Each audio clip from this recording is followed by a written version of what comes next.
सांगली जिल्ह्यातील कवठेमहांकाळ तालुक्यात तब्बल 12 वर्षांनंतर रेशन दुकानातून केरोसिन रॉकेल वाटप पुन्हा सुरू झाल्याने नागरिकांमध्ये आश्चर्य आणि चर्चेचे वातावरण निर्माण झाले आहे। कवठेमहांकाळ तालुक्यातील कुचीसह अनेक गावातील स्वस्त धान्य दुकानांमधून शासनाच्या सार्वजनिक वितरण प्रणाली अंतर्गत रेशन कार्ड धारकांना केरोसिनचे वितरण करण्यात येत आहे। एकेकाळी ग्रामीण भागातील प्रत्येक घरात केरोसिन स्टोव्हवर स्वयंपाक केला जात होता, मात्र एलपीजी गॅसचा वाढता वापर, बदलती जीवनशैली आणि आधुनिक सुविधांमुळे केरोसिन स्टोव्ह आता जवळपास इतिहास जमा झाले आहेत। त्यामुळे अनेक लाभार्थ्यांना मिळणाऱ्या रॉकेलचा नेमका उपयोग कशासाठी करायचा असा प्रश्न उपस्थित होत आहे। काही नागरिकांच्या मते वीज पुरवठा खंडित झाल्यास, नैसर्गिक आपत्तीच्या काळात किंवा अन्य आपत्कालीन परिस्थितीत केरोसिन आजही उपयुक्त ठरू शकते।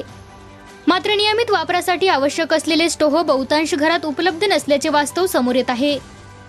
दरम्यान शासनाकडून केरोसिनचा पुरवठा नियमित आणि सातत्याने सुरू राहिल्यास बाजारात पुन्हा केरोसिन स्टोव्हची मागणी वाढण्याची शक्यता व्यापारी आणि नागरिकांकडून व्यक्त केली जात आहे।